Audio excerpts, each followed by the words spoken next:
ചുരുങ്ങിയ സമയം കൊണ്ട് കുറഞ്ഞ ചേരുവയിൽ തയ്യാറാക്കിയെടുക്കാൻ പറ്റുന്ന പഞ്ഞി പോലത്തെ ഒരു അപ്പത്തിന്റെ റെസിപ്പിയുമായിട്ടാണ് ഇന്ന് ഞാൻ വന്നിരിക്കുന്നത്.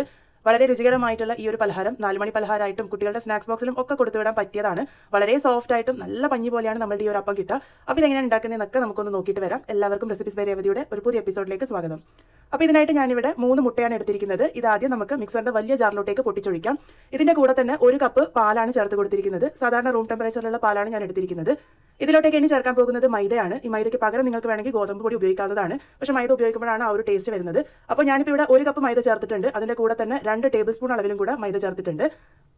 ഇനി ഇതിലോട്ടേക്ക് ചേർക്കാൻ പോകുന്നത് പഞ്ചസാരയാണ്. 5 ടേബിൾ സ്പൂൺ അളവിൽ പഞ്ചസാരയാണ് ഞാനിപ്പോൾ എടുത്തിരിക്കുന്നത്. ഇതൊരു ഇളം മധുരം മാത്രമേ ഉണ്ടാവുള്ളൂ. അതുകൊണ്ട് തന്നെ ചായയുടെ കൂടെ കഴിക്കാൻ പെർഫെക്റ്റ് ആണ്.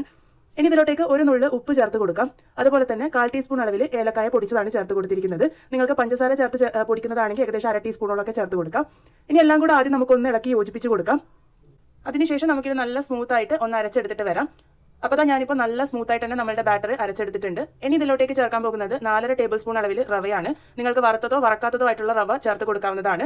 അതും കൂടെ ചേർത്ത് കൊടുത്ത് ഒന്ന് നല്ലപോലെ ഇളക്കി യോജിപ്പിച്ച് കൊടുക്കാം. ഒട്ടും കട്ടകളില്ലാതെ നമ്മുടെ കൂട്ട് റെഡിയായി കിട്ടിയിട്ടുണ്ട്. ഇതിനി ഒരു 20 മുതൽ 30 മിനിറ്റ് നേരത്തേക്ക് നമുക്കൊന്ന് റെസ്റ്റ് ചെയ്യാൻ വേണ്ടി വെക്കാം. റവ ചേർക്കുന്നത് കൊണ്ടാണ് നമ്മൾ റെസ്റ്റ് ചെയ്യണമെന്ന് പറയുന്നത്. അപ്പോൾ കുറച്ച് സമയം കഴിയുമ്പോൾ റവയൊക്കെ നല്ലപോലെ ഒന്ന് കുതിർന്നൊക്കെ വരുമ്പോൾ നമ്മുടെ കൂട്ട് കറക്റ്റ് പാകത്തിനായി കിട്ടും. ഇപ്പോൾ ഏകദേശം അരമണിക്കൂർ ആയിട്ടുണ്ട്. നമ്മുടെ കൂട്ട് കറക്റ്റ് പാകത്തിനായിട്ടുണ്ട്. ഒരു കുറച്ച് കട്ടിയായി വന്നതായിട്ട് നിങ്ങൾക്ക് കാണുമ്പോൾ തന്നെ മനസ്സിലാകുന്നുണ്ടാകും. അപ്പോൾ ഇതാണ് നമ്മുടെ കൂട്ടിന്റെ പാകം. ഇനി നമുക്കിത് ചുട്ടെടുക്കാനാണെങ്കിൽ ഒന്നിക്കൽ ഉണ്ണിയപ്പച്ചട്ടി ഉപയോഗിക്കാം. അല്ലാന്നുണ്ടെങ്കിൽ ഇതുപോലെ ഒരു തവി ഉപയോഗിച്ച് നമുക്കിത് നല്ല ഷേപ്പിൽ ഉണ്ടാക്കിയെടുക്കാൻ പറ്റുന്നതാണ്. അതിന് വേണ്ടിയിട്ട് ചെയ്യേണ്ടത് ആദ്യം തന്നെ നമ്മുടെ തവി എണ്ണയിൽ ഇട്ട് വെക്കുക. എണ്ണയും തവിയും നല്ലപോലെ ചൂടായിരിക്കാൻ വേണ്ടി ശ്രദ്ധിക്കണം. അതിനുശേഷം നമ്മുടെ തവിയിലുള്ള എണ്ണയിലോട്ടേക്ക് ആ ഒരു കൂട്ട് ഒഴിച്ചു കൊടുക്കുക. അപ്പോൾ എന്ന് വെച്ചാൽ നല്ലപോലെ പൊങ്ങി വരും. ഇത് ഒഴിച്ചു കൊടുത്തു കഴിഞ്ഞാൽ പിന്നെ ലോ ഫ്ലെയിമിൽ വെച്ചിട്ട് വേണം കുക്ക് ചെയ്തെടുക്കാൻ വേണ്ടിയിട്ട്. നമ്മളിത് ഒഴിച്ചു കൊടുക്കുമ്പോൾ തന്നെ നമ്മുടെ കൂട്ട് നല്ലപോലെ പൊന്തി വരും. അതുപോലെ തന്നെ എണ്ണ നല്ല ചൂടായതുകൊണ്ട് തന്നെ വളരെ പെട്ടെന്ന് കുക്കായി വരികയും ചെയ്യും. അപ്പോൾ മാവ് ഒഴിച്ചതിന് ശേഷം ലോ ഫ്ലെയിമിലാക്കാൻ മറക്കരുത്. അതുപോലെ തന്നെ ഒരു ബ്രൗൺ കളർ ആകുമ്പോൾ തന്നെ തിരിച്ചിട്ട് കൊടുക്കുക. ഇതെല്ലാം ഒന്ന് പെട്ടെന്ന് ചെയ്യേണ്ടി വരും. കാരണം ഒരുപാട് സമയമൊന്നും എടുക്കില്ല നമ്മുടെ ഈ ഒരു മാവ് റെഡിയായി കിട്ടാൻ വേണ്ടിയിട്ട്. അപ്പോൾ ഇതുപോലെ ഞാൻ എല്ലാം റെഡിയാക്കി എടുക്കുന്നുണ്ട്. നല്ല പെർഫെക്റ്റ് ആയിട്ട് തന്നെ നമ്മളുടെ ആ ഒരു കൂട്ട് കിട്ടുന്നുണ്ട്. അപ്പോൾ ഈ ഒരു രീതിക്ക് നിങ്ങൾക്ക് ട്രൈ ചെയ്തെടുക്കാവുന്നതാണ്. ഇനി ഉണ്ണിയപ്പച്ചട്ടിയാണെങ്കിൽ ഡയറക്റ്റ് ഉണ്ണിയപ്പച്ചട്ടിയിലോട്ടേക്ക് ഒഴിച്ചെടുത്താലും മതി.